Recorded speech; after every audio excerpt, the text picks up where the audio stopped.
अली एक निहायत शरारती बच्चा था। इसे दूसरों का मजाक उड़ाने में मजा आता था। वो झूठ बोलने में माहिर था और हमेशा दोस्तों को परेशान करता। एक दिन अली गिल्ली में खेलते खेलते एक पुराने बाग में जा पहुंचा।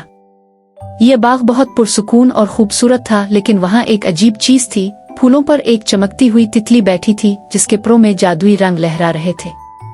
कभी वो नीली हो जाती, कभी सब्ज, कभी सुर्ख और कभी सुनहरी। अली हैरान हो गया, ये कैसी तितली है? इसका रंग क्यों बदलता है? इसने तितली को पकड़ने के लिए हाथ बढ़ाया, मगर जैसे ही इसने तितली को छूना चाहा, वो झट से उड़ गई और अली के सर पर आकर बैठ गई। जैसे ही तितली ने अली के सर को छुआ, अचानक इसके कपड़ों का रंग गीला हो गया। इसके दिमाग में धुंधली सी तस्वीरें उभरने लगे। इसे वो सब लम्हे याद आने लगे जब इसने अपने दोस्तों को तंग किया था। इसे याद आया कि कल इसने हमाद का मजाक उड़ाया था जब वो क्लास में सवाल का जवाब नहीं दे पाया था। अली का दिल अजीब सा हो गया। क्या मैंने वाकई हमाद का दिल दिखाया था? वो सोचने लगा।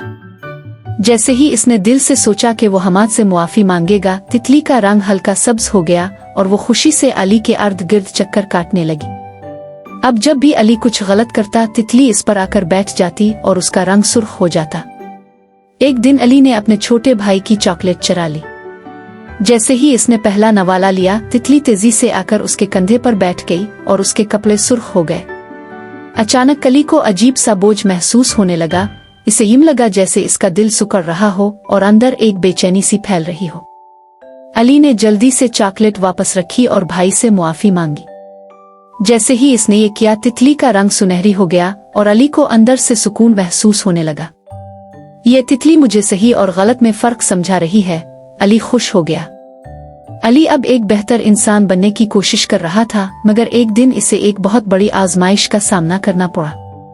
स्कूल में नई साइकिल रेस होने वाली थी और अली जीतना चाहता था, मगर उसके दोस्त फराज ने कहा, अगर हम अली के साइकिल के टायर में हुआ कम कर दें तो वो हार जाएगा। अली के जहन में एक बुरा ख्याल आया, अगर मैं ये कर दूं तो मैं जीत जाऊंगा। जैसे ही इसने फराज की बात मानने का इरादा किया, तितली इसके हाथ पर आकर बैठ गई और खून की तरह सुर्ख हो गई। ये गलत है, अली ने दिल में सोचा और फौरन रुक गया। इसने न सिर्फ गलत काम करने से इनकार किया, बल्कि फराज को भी समझाया कि जीतने के लिए बेईमानी करना ठीक नहीं। जैसे ही इसने ये कहा, तितली का रंग सबसे सुनहरी हो गया और उसके परों से चमकने वाली रोशनी निकलने लग।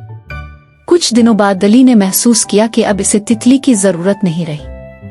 वो खुद सही और गलत में फर्क समझने लगा था और बगैर किसी के कहे अच्छे काम करता था।